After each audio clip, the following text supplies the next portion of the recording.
installment of Dr. Darnise's House of Religion, Magic, and Conjure. Hope everybody is well in these times. And well, I wanted to come back on and talk some more about the class, the race and religion class, critical race theory and intersectionality. Because some of you have been saying that you do want the class, you've been saying it in the comments, and I came back through that video and posted the link for registration. So you have to register. Okay, so I'm gonna, in the description box, I'll put the link again. And yeah, so you have to click the link, and yeah, there's a little fee for it. What is it, $35? And that's for an hour and a half to 2 hour class with me on December 27th. So December 27th, 1 o'clock Pacific time. So figure for your time zone, Pacific time. I'm in California, so it's going to be 1 o'clock Pacific time. And we're going to talk about race, the legacy of white supremacy, the ways in which it infiltrates all of American society. And because it does, it infiltrates all of America's institutions, including religion.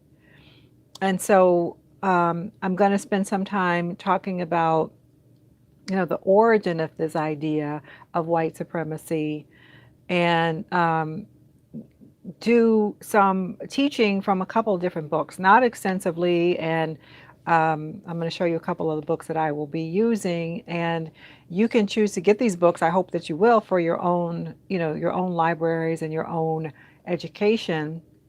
But just so you know that these are the books that I'll be working with, as well as, some others, and just, my own knowledge from having done research and teaching all these years in the subject on race and religion. It's what I do. So this one is called Racial Realities and Post-Racial Dreams. This is by Julius Bailey. Again, it's called Racial Realities and Post-Racial Dreams, the Age of Obama and Beyond. So this will take us into this idea that there, if you can see that, this will take us into the idea that since Obama was elected, that we live in a post-racial America. So y'all remember that story, right? That we live in a post-racial America because he was elected. And so we all know that that's pretty much a farce, but Bailey does a really good job of talking about where that idea comes from among conservative minded people, conservative white people, even some conservative black people who we see out in the media too, right? So this book, Bailey, takes us into some of the specific shootings that have happened, and recent shootings that have happened, and compares those to Trayvon Martin and those kind of things. So again, the class is not me reading from the book or expecting that you've read the book, but I'm going to teach class, right? And so that's one of the books that I'll be referring to as I teach. The other one, you've probably, I've shown you this before, How to Be an Anti-Racist by Ibram Kendi. What got so much, publicity over the summer. It's a New York Times bestseller. Ibram Kendi has been on the lecture tour, still is via Zoom, teaching people the difference between being an anti-racist and people who say, well, I'm not racist. I'm not racist versus being an anti-racist. And he makes a distinction that there is no middle ground. There's no, I'm not racist. You're either a racist or you're an anti-racist. There's no in between, like, oh, neutral kind of on racism. No. As far as some things that you can look up, whether you join the class or not, there's a video by Kimberly Crenshaw on intersectionality, because we'll be talking about the intersection, or the importance of our identities, our where our identities interact. I'm not just black, I'm not just a woman, I'm a black woman. What does that mean? And Kimberly Crenshaw, she's a professor at UCLA, and she has explored extensively this topic of intersectionality and how when we don't understand the multiplicity of people's identities, that information gets left out. She talks specifically about, the statistics of related to when Black women are killed by the police, right? Um, she talks in another video about Black women's health care, right? And so when you're not a man and you're not white, where do you fall, right? And are you represented in statistics that have to do with healthcare? Are you represented in statistics that have to do with violence? Are you represented in any facet of the society when you fall into this category called Black and Woman? So her name is Kimberly Crenshaw. Again, I will put a link to the video because it's here on YouTube in the description box, and you can go and check that out for yourselves. Her work has been really instrumental in people coming to understand intersectionality, because as a term, people are like, well, what do you mean? It's where identities intersect. What are the different aspects of your identity? Who are you? None of us is just one thing. So, in addition, I will probably use Peggy McIntosh's. It's a famous checklist called what is it called? Unpacking the Invisible Knapsack by Peggy McIntosh. Unpacking the Invisible Knapsack. And you could just Google that, and it's really just maybe 2 pages of a checklist to help white people understand their privilege, to understand what privilege is. Because, a lot of white people will say they don't have privilege because they are working class and that nothing is ever handed to them either. And privilege does not necessarily mean economic. And when we're talking about white skin privilege, we're not talking about economics.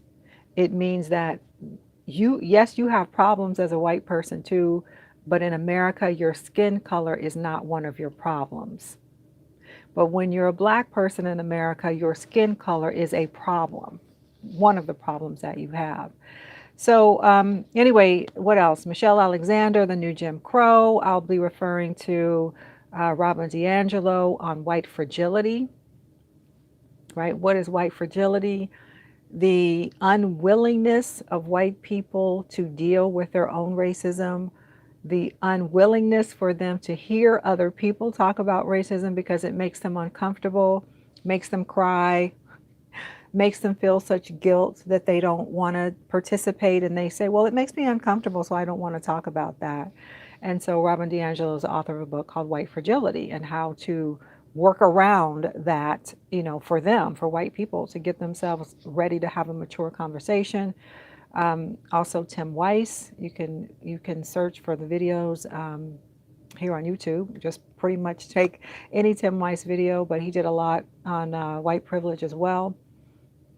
And so why am I giving you all this? I'm giving you these resources because I'm just trying to let you know the kinds of things we're going to talk about on the class, and the things that you might start looking at for yourself, because, at most it'll be a 2-hour class with me on the 27th.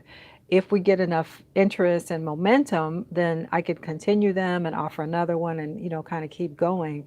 But just for now, let's just start with one and see where we are. The religion aspect of it, of course, we're going to talk about, as I always talk about the religion, y'all. I forget to even mention that because, of course, we do. The fact that we have African American denominations, African American Christian denominations in our country reminds us that we have a race and religion problem.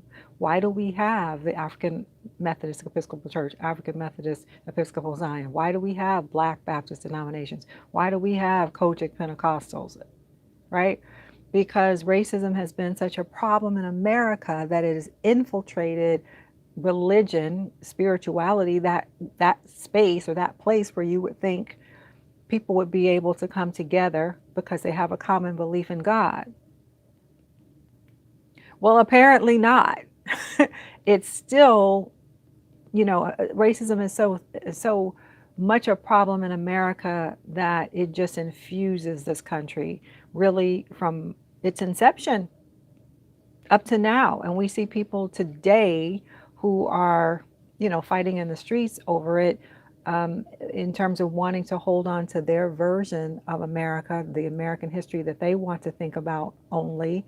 I did a video previously about the Southern Baptists and how they don't want to talk about critical race theory, which is what prompted me to have this class, is because we need to talk about critical race theory. And those seminaries are saying that they don't think it's important. These Southern Baptists, which are white people, don't think it's important. This is an example of what Robin DiAngelo says when she calls it white fragility.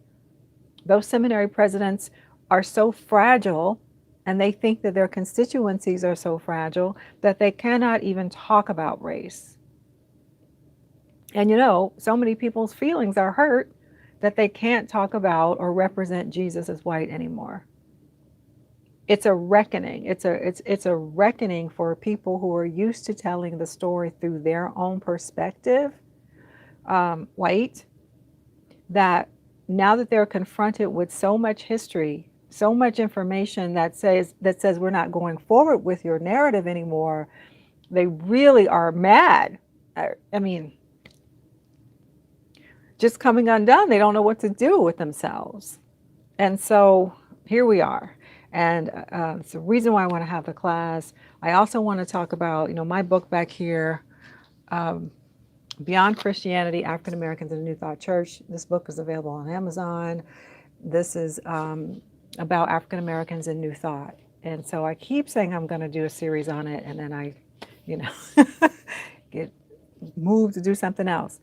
But, New Thought religion is one of those esoteric traditions, one of those mystical traditions. And one where you don't hear that much about African Americans in that particular kind of religion. And so I wrote a book about it. I wrote the book about it, in fact, because in the world of religious scholarship, there really are not other people doing contemporary New Thought scholarship with Black people in it. So there we are. What else do I want to say about that? Yeah, well, I'll just leave that for there. This video is getting kind of long as it is. And so we'll pick up.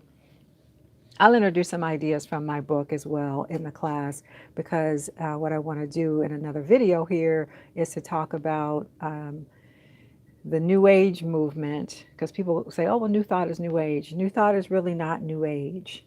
But what I do want to talk about are the Black people who are at invested in various aspects of the New Age movement, and it's fine. We are everywhere. We're not a monolith. All Black people are not the same. We don't all worship the same. We don't all believe the same things. And we have to get beyond Christianity, right? We have to get beyond thinking that we all have to be the same. It's just not. We're just not, right? And so I'm thinking right now of another name who I'll be using in class. Victor Anderson wrote a book called Beyond Ontological Blackness. And ontological blackness means being Black, and how we judge each other when we say that somebody is not Black enough. It's really a way of talking about authentic Blackness. Who's authentically Black and who's not? And we can go on and on about that. But that particular book, Beyond Ontological Blackness, reminds us that we have to go beyond these categories for measuring other people's racial identity. So again, I'll wrap it up there. Leave some comments. Let me know if you're going to register for the class. I'm doing it because y'all said you wanted it. Okay, and I'm happy to do it, but you got to show up. You got to register ahead of time for it, so I know, right, that we're going to show up together. And I'll have some resources to give you all. But once you register, I'll start sending those resources out to people who register. Right? I'll have your email addresses, because you'll be signing up through Crowdcast. That's the platform I use. And I'll have your email addresses, and I'll be able to send you some resources. So that's it. Bye for now. I hope that clarifies things. If you have other questions, leave them in the comments. Bye for now.